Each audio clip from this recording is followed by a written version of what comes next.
remember that foot massage I gave you before we started dating?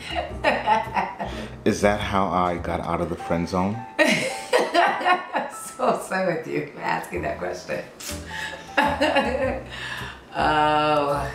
guess that was part of it.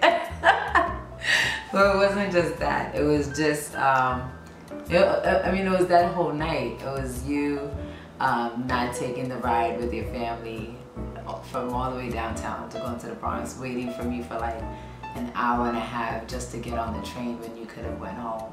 And it was just, I don't know, I guess I already started thinking about it, and that night just confirmed it. Okay, cool. Awesome answer. Did you really want a boy or a girl? I wanted a girl because we have so many boys in our family.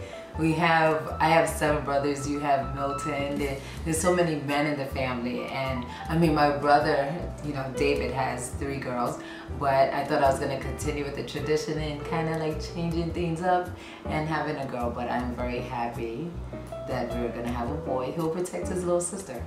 2 years. Hopefully. You're really dead set on just having another one in 2 years, right? Yes. That's the plan? No, that is the plan. If that it's is God, the plan. Hopefully it's God's plan too. Yes, it has to be his first.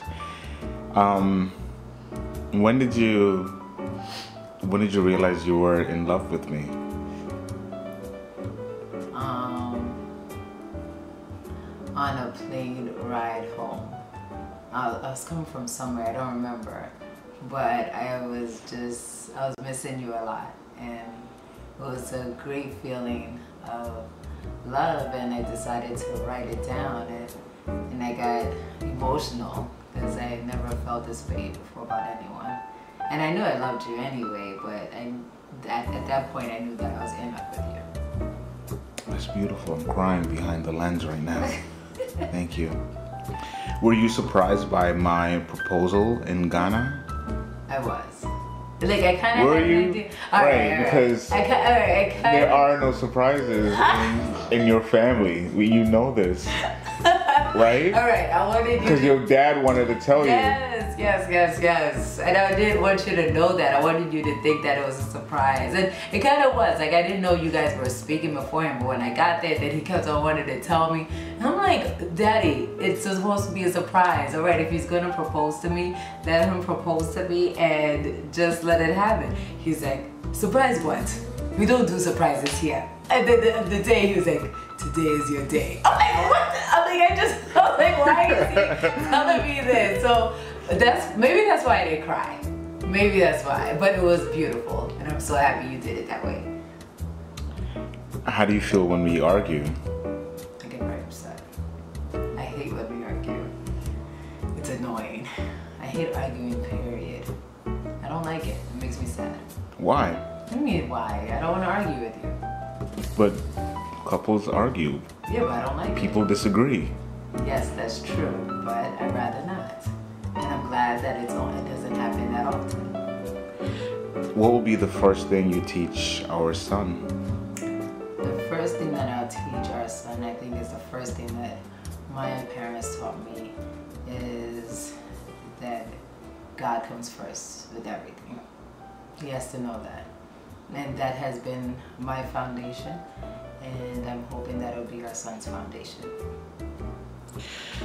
So you know that I went to Brockport, and I spent many years acting a fool there, and you were accepted into Brockport. Had you gone to Brockport, we would have been there at the same year. Do you think we could have fallen in love, at least be friends? What do you think? Because I was a complete fool, and I look back to those days and I'm like, oh my goodness gracious, God has really kept me. You know, but I'm totally a different person. I mean, how do you think you and I would have been on campus? I don't know. Everything happens in its time. I think you were, like you said, you were a totally different person. We probably would have been friends, but I don't know if we would have been together. We would have been together. Let me see if I have any other questions. What's one thing? This is my last question. What is one thing from our first year of marriage that has surprised you? I think that it's marriage is work, but with you it's been easy. It's been life-changing, right? But I don't think it's been hard. It's like we just transitioned into it so well. And I think I've learned that if you communicate, the fact that we pray together and we try to be on the same page, I think that just makes everything easy. And I guess it's just been 1 year, but for me, I don't think marriage has to be that hard. It can be. It can be. You know, people change. True. But I think as long as we continue to keep God first and stay open and communicate, I think everything will be fine. Right. And I think the point is to recognize and realize that